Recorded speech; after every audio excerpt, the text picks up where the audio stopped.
terhormat kepada Bu Rosi, saya akan mempresentasikan sumatif dan STS TP3, yaitu politik dan ekonomi masa demokrasi terpimpin dari tahun 1959 sampai 1965.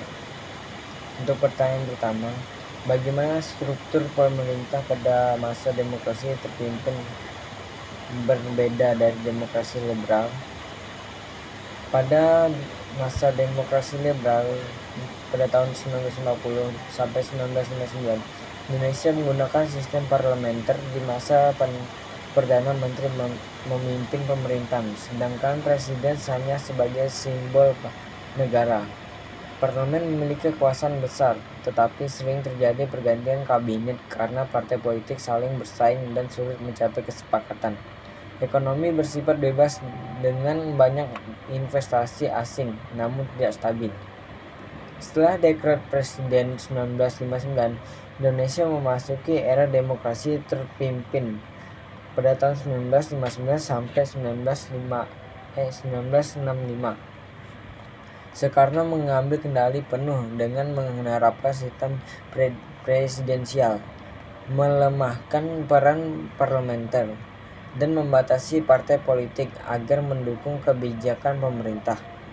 Militer dan PKI semakin berpengaruh, sementara ekonomi dikendalikan negara melalui nasionalisasi perusahaan asing, namun justru mengalami kemunduran. Pertanyaan kedua, pilih salah satu ekonomi Soekarno. Yaitu saya memilih konfrontasi ekonomi. Apa itu konfrontasi ekonomi? Konfrontasi ekonomi adalah kebijakan Soekarno untuk melawan dominasi ekonomi Barat, terutama Belanda dan negara imperialis lainnya, dengan cara nasionalisasi perusahaan asing dan menolak bantuan ekonomi dari negara kapitalis. Tujuannya mengurangi ketergantungan pada negara barat, membangun ekonomi mandiri melalui berdikari atau berdiri di atas kaki sendiri. Dampak positif, banyak perusahaan asing diambil alih dan dikelola oleh Indonesia. Dampak negatifnya, perekonomian semakin lemah karena kurangnya investasi asing. Untuk pertanyaan yang ketiga, bagaimana ideologi Nasakom memengaruhi dinamika politik Indonesia? Pada era kepemimpinan Soekarno, Nasakom atau nasionalisme agama dan komunisme diperkenalkan sebagai ideologi yang bertujuan menyatukan berbagai kelompok politik di Indonesia. Soekarno berharap bahwa dengan mengakomodasi nasionalis kelompok agama atau komunis atau PKI dalam pemerintahan, stabilitas politik dapat terjaga dan Indonesia dapat semakin kuat dalam menghadapi ancaman dari dalam maupun luar negeri. Namun kebijakan Nasakom justru memperburuk ketenaga kerjaan politik.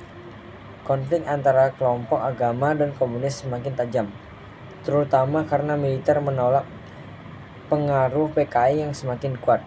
Akibatnya muncul banyak gesekan politik yang memuncak pada peristiwa G30S atau PKI tahun 1965 yang akhirnya menggulingkan kekuatan Soekarno dan mengakhiri konsep Nasakom. Pertanyaan keempat, Anda adalah rakyat Indonesia pada masa itu. Apakah Anda mendukung demokrasi terpimpin? Mengapa? Jika saya hidup pada masa itu, saya tidak akan mendukung demokrasi terpimpin karena sistem ini membatasi kebebasan politik dan memberikan kekuasaan terlalu besar kepada Presiden Soekarno.